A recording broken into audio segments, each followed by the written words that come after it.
유정기 대표님이 이제 녹색 사찰 만들기 운동을 정말 열성적으로 펼쳐오셨는데요. 녹색 사찰 운동은 뭐 하는 겁니까? 저 불광연연대가 이제 그동안 이제 수경 스님께서 삼보일배 오체투지도 하고, 그 다음에 4대강을 다시 복원하고 살리기 위해서 그런 뭐 여러 가지 운동도 하시고 활동해 오셨습니다. 근데 그런 활동을 저희가 좀 해야 되고요. 근데 저희가 지금 그동안 불교 내에서 우리가 못하고 있는 게 뭘까 생각해 보니까 우리가 불교 내 환경단체란 말이에요. 불교 내 환경단체를 한다면 불교 불자들을 갖다가 환경 실천에 나서도록 조직하고 그다음에 이렇게 모으고 하는 일들을 해야 되잖아요. 그러려 한다면 일단 사찰 자체가 녹색적으로 환경 친화적인 어떤 그런 활동을 하는 환경 사찰이 되는 게 굉장히 중요하단 말이에요. 그렇죠. 그리고 이런 환경 사찰이 많아져야지만이 그런 걸 실천할 수 있는 불자들도 많아지게 되고 또 그게 그래야 불교가 변해야지만이 그런 사찰들이 변해야지만이 불교 전체가 또 변하고 한국 사회 내에서 지금 50%가 지금 종교인이잖아요. 근데 이게 전 세계적으로 볼 때 이렇게 뭐 유럽 같은 경우는 이제 물론 가톨릭 같은 경우가 주된 종교라고 한다 하더라도 한국 사회 같은 경우는 이렇게 이게 기독교, 불교, 천주교 뭐 이렇게 천도교, 원불교 같은 경우가 다 저마다 방송국을 갖고 있는 나라가 별로 없단 말이에요. 그렇죠. 그러니까 종교세가 굉장히 세일 뿐 아니라 종교적인 에너지가 높아요. 그렇죠. 그러니까 이런 사람들이 이 50%의 종교인들이 정말 각성을 해가지고 환경적 실천, 생태적 실천을 한다고 한다면 한국 사회를 바꾸는 것은 뭐 굉장히 쉬운 일이겠다라고 생각하는 거죠. 그래서 실제로 그런 말을 합니다. 3.5%의 원리라는 게 있거든요. 바닷물의 소금이 3.5%이기 때문에 그 사회 속에서 3.5%의 사람만 바뀌면 그 사회가 바뀐다. 이런 말이 있거든요. 그것처럼 종교인들은 지금 스스로 불교나 기독교나 천주교나 다 전부 다 가난한 자가 복이 있다고 얘기하고 있고요. 다 버려가지고 무소유의 삶을, 청빈한 삶을 살라고 얘기하는 거 알아간다면 이것 자체가 부처님이나 예수님이 가르치기도 하지만 그 자체가 그대로 환경적 실천이거든요. 그렇게 보자 한다면 어쩌면 그동안 불교나 기독교나 모든 종교가 종교를 이용해서 돈을 벌려고 많이 노력을 했지 오히려 종교 그 자체의 근본성으로 돌아가도록 만드는 것이 실제로 환경적 실천이기 때문에 불교도 이제 불교 그 자체의 근본적 실천을 하고 있는 기본 단위가 있어야 되겠다라고 해서 저희가 사찰을 녹색화하자라고 해서 저희가 교구본사, 우리 화엄사, 그 다음에 선운사, 그 다음에 우리 월정사 이런 데가 이제 교구본사가 이제 교구본사라서 크니까 쉽지 않습니다만 이게 하겠다고 이제 일단 마음을 냈고 한 60개 사찰 정도가 이제 그렇게 녹색 사찰로서 이제 같이 저희하고 약속을 하고 뭐 일단 첫 번째로서는 일단 일회용품은 좀 사용하지 말자. 절에 일회용품은 아예 반입하지 않도록 해보자. 물론 쉽진 않죠. 그 다음에 두 번째는 비닐이나 플라스틱을 좀 쓰지 말아보자. 근데 이건 정말 어려워서 일회용품은 요즘에 관공서도 안 하는 데가 많이 있으니까. 근데 비닐 플라스틱 같은 경우는 일단 평상시에 줄이되 그 절기때라든가 법회 때 같은 경우는 꼭 쓸 수밖에 없는 때는 쓰지만 평상시엔 좀 막 대폭 줄여보자 이렇게 얘기합니다. 그러니까 몇몇 사찰 같은 데서는 어떻게 하고 있냐면 용기를 만들어서 통에다가 거기다 이제 떡이라든가 이런 걸 넣어줘요. 그래가지고 용기 값을 1,000원씩 받습니다. 그래서 가져가서 다시 가져오면 1,000원 돌려주는 거예요. 그래가지고 굉장히 하고 있는 사찰이 많아요. 그래가지고 처음엔 녹색 사찰 하고 이러면 종교도 일종의 서비스 기관인데 신도들을 불편하게 하는 거지 않습니까? 신도를 불편하게 하면 신도들이 안 오니까 스님들이라든가 이런 분들이 굉장히 꺼려 하셨는데 오히려 몇몇 열심히 하고 있는 사찰들을 얘기 들어보니까 오히려 그렇게 통을 만들거나 현수막 같은 걸 모아가지고 그걸 갖다 재활용해가지고 장바구니 만들거나 해서 나눠주고 하는 그런 활동도 하고 있거든요. 그런 것들로 볼 때 신도들이 굉장히 자부심을 느낀다고 그래요. 우리 절은 좀 특별한 절이야. 라는 생각 때문에 이 절의 이 결합력이 굉장히 좀 높아지는 경우가 좀 있다고 합니다. 그래서 그렇게 녹색 사찰을 넓혀나가면서 이 바닥을 넓혀나가는 것, 이게 중요하다고 봅니다.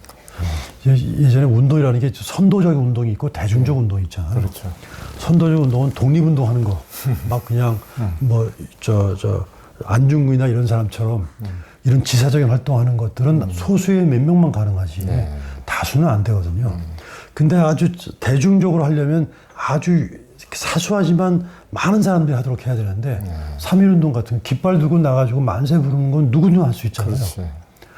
그렇게 대중적인 아주 가벼운 실천을 여러 넓게 하는 것, 전 이것 자체가 또 이제 일종의 개벽이 일어날 수 있는 좋은 방법이라고 보고, 그렇죠. 그래서 녹색사찰도 그런 실천을 하려고 하고 있습니다. 그래서 내부에 교육도 하게 하고, 또 기후위기 관련된 어떤 캠페인이나 활동도 하시게 하고, 또 절기별로 저희가 기간마다 공동 캠페인도 같이 하고 그렇게 하고 있습니다. 아니, 너무 좋은 이게 운동이고 참 차이나는 클래스의 사찰이 되는 건데, 근데 지금 60개면 많기도 하지만 어떻게 보면 한국의 사찰이 수만 개일 텐데 이제 아직 60개면은 조금 그렇죠. 갈 길이 멀어요. 갈 길이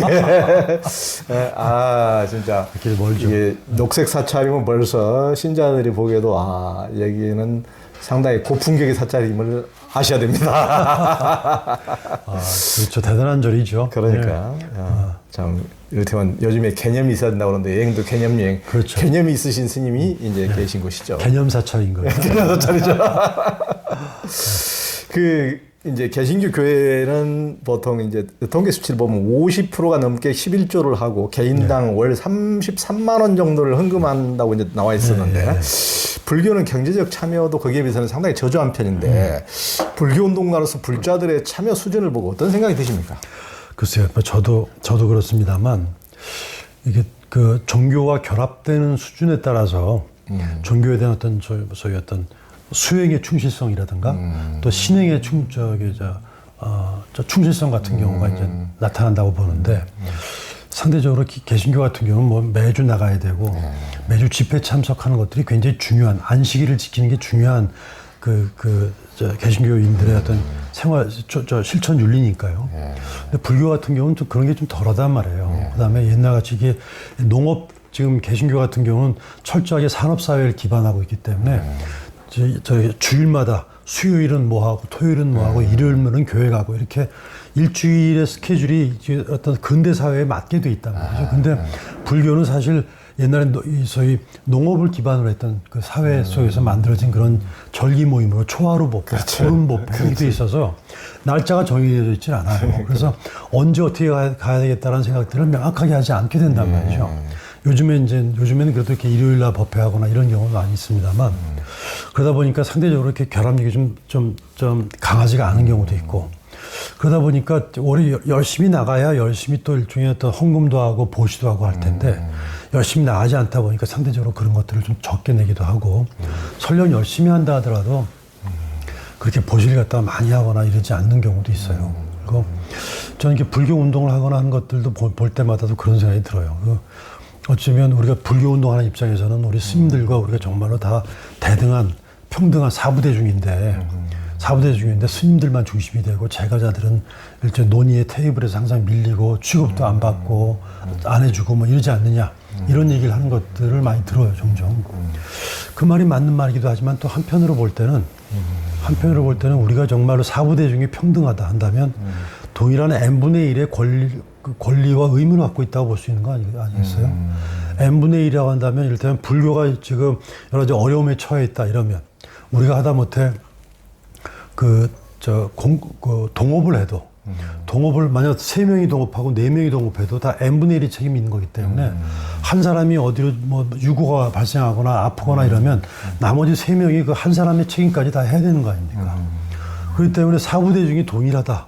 또 이게 정말로 대등한 주체다라고 한다면 스님들한테 그런 우리가 사부대중이 평등하니까 우리 제가자도 그런 권리를 주세요라고만 할 것이 아니라 어쩌면 스님들이 그렇게 수행을 하든 안 하든 나도 그렇게 수행을 해야 할 주체인 거고 또 여러 가지 신행을 하든 안 하든 일단 나도 그런 걸 해야 될 책임 주체이기 때문에 이 모든 게 다 스님이 문제다라고 얘기하는 것 자체, 그 말 자체가 사부대중이 평등하지 않고 스님이 중심이라고 하는 것들에 대한 반증이잖아요, 스스로가. 결국 스님들이 이렇게 여러 가지로 제대로 역할을 못하면 뭐 일단 제가자나 우리가 그런 역할들을 한다고 생각하고 해야 되는 거 아닌가 하는 거죠. 실제로 일본이나 다른 어떤 대만 같은 경우를 보면은 이런 제가자들 중심으로 하는 그런 신행기구들이 많이 있지 않습니까?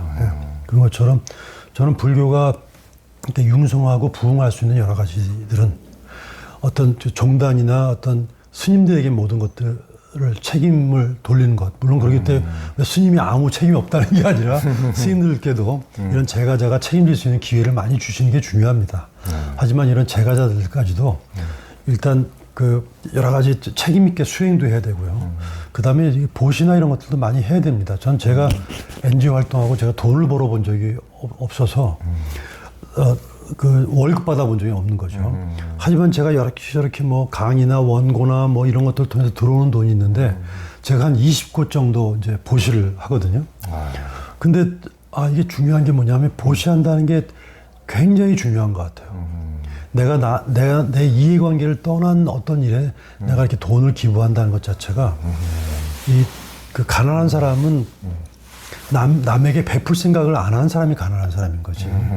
정말 부자는 돈이 많아서 부자가 아니라 남을 계속 베풀 수 있는 어떤 그런 마음가짐과 그런 실행을 하는 게 부자인 것처럼 돈 가는 곳에 마음 가도록 되어 있기 때문에 계속 그런 데 활동하고 지금 그 보시도 하고 하는 과정을 통해서 이 남을 돕거나 어떤 부의 재분배라든가 사회적 활동 같은 것들에 관심을 갖게 만드는 계기가 된다.